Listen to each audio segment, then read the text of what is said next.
Hello everyone and welcome to another video for the Chess Remote Academy. I am International Master from Romania, Alexandru Banzea. I am 19 years old and today I am going to show you a game that was played between the youngster Variation from the Czech Republic. He is 19 years old at the moment. 18 years old at the moment that the game was played, and he was facing Juris Koberner from Slovenia, a very experienced grandmaster, a very good French player. And yeah, the game was played in the Austrian Championship, and yeah, Bauer was rated 2390, and Juris Koberner was obviously the favorite, also being a grandmaster facing a FIDE master. Yeah, Siegbert Tarrasch, not only a grandmaster, quite a strong one. He's almost 2600. Yeah, I think he crossed 2600 at some point in his career. So he was with the black pieces. So yeah, he went for e6, d4. d5, and yeah, Bauer played knight to d2, which is known to be a pretty drawish variation, especially if black plays c5 now. So yeah, Koberner obviously being the big favorite in this matchup wanted to go for something to make it interesting. You know, you don't just go for the main lines. Bauer's probably prepared, and yeah, black is trying to avoid a quick draw. That's what I understand from the move h6.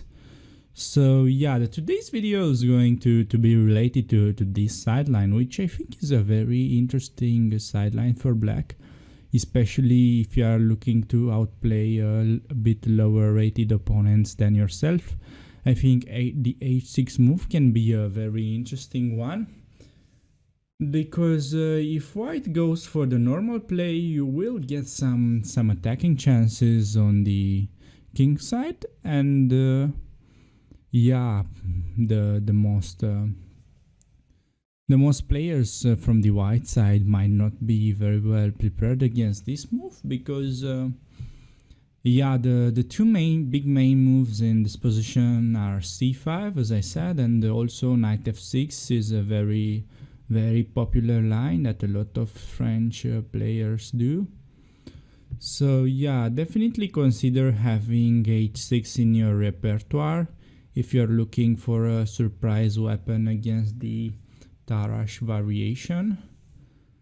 So yeah, I don't really recommend this as your main move, because yeah, if you play only this line, your opponents will prepare, and then you might run into some crazy preparation. So the line is not like 100% correct from the objective point of view, as the French, yeah, we all know, is considered to be a bit dubious. But yeah, I think in order to gain some wins against lower rated opponents, you have to take a I think it's a worth taken risk here to play this h6 line, because if the wise player are not well prepared, then they can definitely go for something that's not very good and then be in trouble.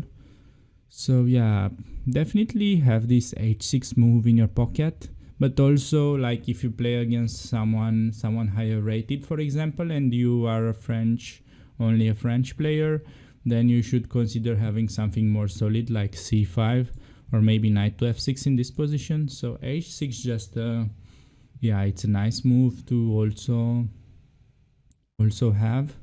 So let's go a bit further into the game. Koberner played the h6 move, and here already Bauer played the c3 move, which is not the main move, but it's probably just transposing after c5, knight to f3. So yeah, here already white has a choice against c5. there are basically two types of position, maybe three types of position that that white can choose to play. So white can for example play for e5, and will get a structure similar to the game. But also he can like go for the IQP. So if you're not familiar with the IQP term, means the isolated queen pawn, which is going to be on the board after ed5, knight f3, knight f6, and here bishop to b5. It's always useful to exchange these bishops in order to play against the IQP, but yeah, black just plays bishop d7. White has to play queen e2 if he is really ambitious, and black blocks this with bishop e7, dc5 castles, knight to b3. White is defending the pawn on c5, and here black is threatening to get a discovery on the queen, playing rook e8, which white replies by simply developing the bishop to e3. And yeah, black is forcing white to make a decision here, plays i6, and yeah, if white takes on d7, then he's just going to make it easier for black to recapture on c5. So he plays bishop to d3, but now black has a very nice move, bishop a4, trying to get rid of the b3 knight, and yeah, recapture on c5. So knight fd4 is the way to go, knight d7 castle, and now simply knight takes on c5, knight takes, bishop takes, and yeah, it's a very, very complex position. Black's got the IQP, but he is quite active, and it's not really easy for white to like get any pressure on the d5 pawn pretty soon. So I believe this position is quite it's quite playable for both sides. So yeah, this is, I think, a very normal position for this h6 variation. So the other move is knight f3 is played in the game, and black played knight to f6, which is very normal also. And here in this position, basically there's the third option that I was thinking about on the previous move. White can play bishop to d3. In the game we had e5, but we are going to look on that a bit later. So bishop to d3, the main point being actually that now it's white is trying to be flexible, you know. If you play knight c6, then maybe he can just short castle. So it's better, in my opinion, to take on d4 here and force the isolated pawn for white here. And I find it useful to exchange as many pieces as possible when you are playing against the isolated queen pawn. Because if you get to an endgame, then you should have some slightly better chances with black, because the d4 pawn can be targeted. So when we are speaking about the isolated queen pawn's position and which endgames are best to play, in my opinion, I think that if you are pressing against the IQP, you should try to get for example, the heavy pieces endgame, to like have maybe king and two rooks and press on the d4 pawn. Because the endgame with the knights and bishops only on the board, it's pretty easy to hold for white, I think. So if you really want to put pressure, you should definitely exchange the minor pieces and keep the heavy ones, like the queen and the rooks, for example. Those endgames, I think, might be very, very tricky to defend for the IQP side. Also, the king and pawn endgames can sometimes be slightly better for black. So in the long run, black has some really interesting perspectives here. So that's why I think bishop b4 is the best move, forcing the exchange of the bishops. And after that, black just castles, white's castling, and now you have to get your b8 knight closer to your king, and you can do that via d7 and bring it to the normal f6 square, also with a tempo onto the bishop. And so white probably has to go back with the bishop, because yeah, if you get to, let's say, position like this, to play rook to c1 and allow black to take and maybe get in bishop d7. Actually, white's got some knight e5 and you don't really get in bishop c6, but you can try to do that with b6. And yeah, for example, white plays something like h3, bishop c7, rook e3, and then you can take on f3 if you want. You are not forced to do that. You can, for example, play queen d5 and then follow up with rook d8, rook a c8. This is quite a nice edge for black, I think. Or you can also go for like this endgame, I think would be the best endgame that you can play for a win, and like queen d5, attack this pawn. It probably has to play a3, and already you can try to press on the d4 pawn. So if rook e7, then rook to d7 is something that still is keeping a small edge for black. Rook to d8 coming. This pawn is already weak, and yeah, always weak. So yeah, probably white just has to go back with the bishop to d3, and then you get your bishop onto the long diagonal here really nicely. And yeah, black is simply fine. I think I'll even take black into this position, because yeah, I don't really see white's attack, and with black you have chances to press in the end game. So yeah, going back to the game, what Miesbauer played was the more ambitious move, which was e5. But okay, let's first mention that on e5 you can take with the pawn and transpose to d5, e5, but you can also have the interesting line to take with the knight, because now if white goes for normal development to like bishop d3, then knight f4 might be a bit annoying, targeting the bishop and the pawn from g2. So white probably has to play something like g3, but if you get to some IQP position against, it's not going to be that great for white. I think this is balanced. This is a balanced position, but still I would take black. So yeah, I mean, I'm a Caro-Kann player myself, so this usually can arise from the Caro-Kann. So yeah, I just like to play against the IQP.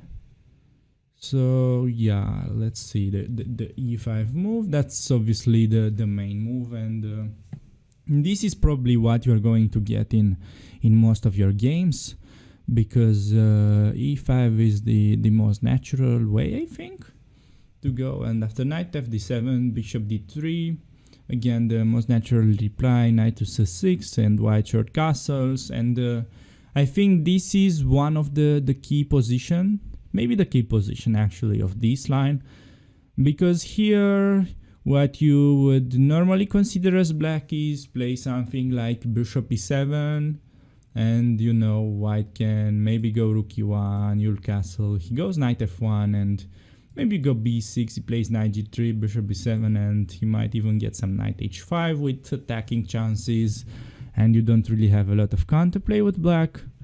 But here you can actually make some very interesting move, which probably you might have not expected when you played h6, because at first when you look at this position, h6 might look like a loss of a tempo, because you are not attacking the center or developing a piece. So you might think h6 is a bit stupid, why should I do that? Well, because here you can actually see that we get to the main position, and actually here you have very good reasons to go for g5. And g5 is the kind of move that is creating imbalance into the position and really is complicating the game. And yeah, now white's task is already quite tricky. Also, if he's like surprised here and he is not well prepared, after g5 he can, simply collapse if he's not careful. So g5, really nice attacking move. So white usually plays h3 here to stop black's initiative. And black just continues with h5. And here white has an interesting try. Well, I believe this can be played only if he's like very well prepared to go for knight to b3, because this actually allows c4. So what am I doing? Why am I allowing black to fork my pieces? Well, because here is actually a piece sacrifice, because you take this pawn, black is forced to play bishop e7 here, and after that you sack the bishop and get your knight to e4, or yeah, maybe just take the pawn. And here knight e3, you have to play knight e3, knight d6 check is not working because black just takes and then picks up the pawn. Yeah, even this way, I thought queen b6, but even knight b6 works. So yeah, after knight e3, knight b6, we get a really double-edged position where white has 3 pawns for the piece. So yeah, I believe this is really, I mean, if you are playing this for a win, this is what you should opt for, because it's really complex, but also I believe you can get some nice attacking play on the g file, also on the long diagonal. So I think this is easier to play for black. But also you are not forced against knight b3 to go for c4 if you are scared of that. You can just play rook to g8, protecting your g5 pawn, and if white takes, then you can take on c5 and play g4, and you know you already have some nice attacking chances. It's not clear what white should do. Probably he has to like take and play knight d4, but then yeah, black can take on e5 if he wants. Also he can like capture on c5, so this is already looking pretty nice for black. So here, yeah, Miss Bauer started panicking and tried to stop the attack. He played the g4, which I think a lot of people would do, but it's actually pretty bad because it just weakens the king. So here knight b3 was the best move, but yeah, it's really hard to sack a piece in this way to allow c4. Also rook g8 works, as I said. So he played g4, and Siegbert simply opened the h file and played queen to b6, attacking the pawn on d4. And here white again just couldn't find a way to protect the d4 pawn, because knight b3 again runs into c4. So he played c4, trying to open things up in the center. And here Siegbert just took with the knight on d4. I think cd4 was also playable. But yeah, he played this way, and now he took on e5. White played knight to f3. He played queen to d6. Trying to go for knight f3, queen h2 mate, playing pretty concrete now. And he played bishop b5 here, which black could have actually answered with bishop d7, and this was a very solid advantage. But okay, he played king e7, which was not the best move, but still is pretty interesting. And here white missed a chance. Maybe you want to pause the video and try to look for some resources for white here. So yeah, white could have, instead of knight takes d4, to play bishop g5, f6, and now sack on f6, and after this queen takes d4, and yeah, black's king is really weak and he has to play queen takes d5, queen f4, and now after queen e5 he has to take on f3. White captures the rook, and yeah, they have to settle down for a draw because black is going to perpetual. So instead white missed it and played knight takes d4, and here actually Siegbert missed a very clear cut win. He could have actually played a move that maybe you can try to find to pause the video, but yeah, if you pause the video now and you're back, he could have played knight takes g4. Probably he missed that bishop g5, f6, knight f3. He has the very strong knight h2 move, after which black is simply winning. Even though his king might seem a bit weak, he's just going to win. And he played queen takes d5, which is still decent, trying to mate. And yeah, here white played the f3 move, which, yeah, I believe it was the last mistake. Because again, white has a very interesting try to stay in the game here. You can try to find it on your own, maybe. So white could have played knight f5 instead. Point being that the ef5 blunders the queen, and you have to play king to f6, and after bishop g5 again, You shouldn't take on g5 because f4 is complicating everything. This position is very unclear. I would even pick white. So you have to play king to g6, and after an endgame like queen d5, e d5, bishop f4, knight g4, knight e3, bishop e6 is still it's still better for black because it's just a pawn up. So he will finish his development, and the pawn should tell at the end. But okay, still knight f5 was very nice try to stay in the game, and he played f3. After which black simply defended his pawn with king f6. He tried queen d2, attacking knight g6, defending the pawn, and also preparing to develop his bishop and maybe bring the knight to f4. Queen c3, but now just e5, closing the diag. Very nice move. He tried bishop to e3 because if you take on d4, then he will take with the bishop, and the rook's going to hang. So black plays bishop c5 instead, and after rook takes to a to d1, bishop d4, white tried the tricky rook takes to d4, and yeah, you can try to find the last move here, after which white resign. So yeah, black just took on b5 and white resign. The point is that you shouldn't play e d4 because this will actually help white. After bishop d4, the rook on h8 will hang. So yeah, just queen takes b5 instead is going to lead to a position with knight up. And if white tries rook d6, just bishop e6, and white has no counterplay whatsoever. Of also rook h1 is a threat. So yeah, that was the game played in the Austrian Championship between Variation and Siegbert Tarrasch. I hope you guys enjoyed it, and yeah, thank you for watching, and I'll see you in the next videos.